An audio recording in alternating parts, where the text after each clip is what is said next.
সুপ্রিয় শিক্ষার্থী, কেমন আছো সবাই? আশা করি ভালো আছো ইনশাআল্লাহ। সো ভিডিওর থাম্বনেল দেখে তোমরা বুঝতে পারছো আজ আমরা কি নিয়ে আলোচনা করব। হ্যাঁ, আজ আমরা তোমাদের দেখাবো আর্কিমিডিসের সূত্র থেকে প্লবতা, অর্থাৎ আর্কিমিডিস ল থেকে প্লবতা বিষয়টা আসলে কি, মানে এই প্লবতার ব্যাপারটা তোমাদেরকে ক্লিয়ার করবো ইনশাআল্লাহ। সো ভিডিওটি না টেনে সম্পূর্ণভাবে দেখতে থাকো। Look at the board. দেখো, আমি তোমাদের বোঝার সুবিধার্থে এখানে লিখে রাখছি যে প্লবতা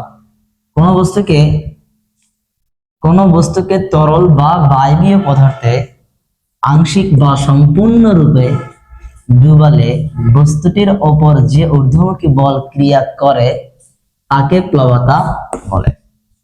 অর্থাৎ কোন একটা বস্তুকে আমরা কিন্তু দেখেছি যে আর্কিমিডিসের সূত্রটা কি। যারা আর্কিমিডিসের সূত্রটা দেখো নাই বা জানো না, তারা অবশ্যই আমার এই ভিডিওর ডেসক্রিপশন লিংকে আমি আর্কিমিডিসের সূত্রটা দিয়ে দেবো, তোমরা অবশ্যই দেখে নিবা, তাহলে বুঝতে পারবা যে প্লবতা ব্যাপারটা আসলে কি। তার কারণ আর্কিমিডিসের সূত্র জানলেই তুমি প্লবতা বুঝতে পারবে, এছাড়া প্লবতা বুঝতে পারবা না। এখন আসো, তাহলে বলা হচ্ছে প্লবতাতে বলা হচ্ছে যে কি, কোন বস্তুকে যখন তরল বা বায়বীয় পদার্থে আংশিক বা সম্পূর্ণ রূপে ডুবানো হয় তখন বস্তুটির ওপর যে ঊর্ধ্বমুখী বল ক্রিয়া করে, দ্যাটস কল্ড প্লবতা। এদিকে প্লবতা বলা হচ্ছে। একটা মজার উদাহরণ দিই তোমাদের। আমরা কিন্তু ছোটবেলায় বা আমরা অনেক সময় দেখে থাকি যে একটা বালতিতে যখন পানি থাকে, ওই বালতির মধ্যে যদি আমরা একটা গ্লাসকে ডুবানোর চেষ্টা করি, তাহলে আমরা এভাবে ডাবানোর চেষ্টা করতেছি।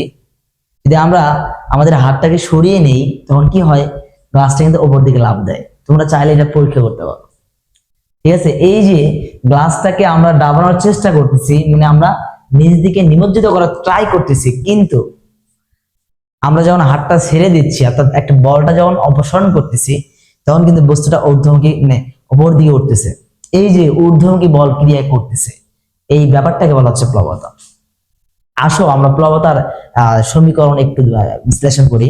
লক্ষ্য করো, বলা হচ্ছে প্লবতাকে এফ দ্বারা প্রকাশ করা হয় কারণ প্লবতা এক প্রকার বল, ঊর্ধ্বমুখী বল, আর আমরা জানি বলের একক হচ্ছে নিউটন। তাহলে এই এফ ইকুয়ালস টু লেখা যায় এ এইচ রো জি। মজার বিষয়, অনেক স্টুডেন্ট আমাকে কোশ্চেন করতেই পারে যে স্যার, যে F equals to A H rho G অথবা F equals to V rho G, এই ব্যাপারটা কিভাবে আসে? যারা এই ব্যাপারটা বুঝতে চাও তারা আমার পরবর্তী ভিডিওটা দেখতে হবে, ঠিক আছে? তাহলে তুমি বুঝতে পারো যে এফ সমান এ এইচ রো জি কিভাবে আসে অথবা এফ সমান ভি রো জিটা কিভাবে দাঁড়ায়। এটা আমি তোমাদেরকে ডিসক্রিপ্টলি একদম প্রতিপাদন করে দেখাবো ইনশাআল্লাহ। তো দেখো, আমি একটু পরিচয় দেই। এখানে বলা আছে যে এফ হচ্ছে প্লবতা, যার একক হচ্ছে নিউটন, কারণ এটা একটা ঊর্ধ্বমুখী বল। দেন এ হচ্ছে তরলের ক্ষেত্রফল, আমরা জানি ক্ষেত্রফলের একক হচ্ছে metre square, and rho, this is a rho and this is density. এটা হলো তরলের ঘনত্ব, যার একক হচ্ছে কেজি পার মিটার কিউব। হ্যাঁ, যারা ঘনত্বের একক কেজি পার মিটার কিউব বোঝে না তারা কিন্তু অবশ্যই ঘনত্ব, আমার কিন্তু ঘনত্ব নিয়ে একটা ক্লাস করা আছে, অবশ্যই ক্লাসটি দেখে আসবে, তাহলে বুঝতে পারবে যে ঘনত্বের একক কেজি পার মিটার কিউব কিভাবে হয়। এরপরে দেখো জি, এটা কিন্তু আমরা সবাই জানি, জি হচ্ছে আমাদের গ্র্যাভিটি, তোমার অ্যাক্সেলারেশন অর্থাৎ এর অভিকর্ষ ত্বরণ।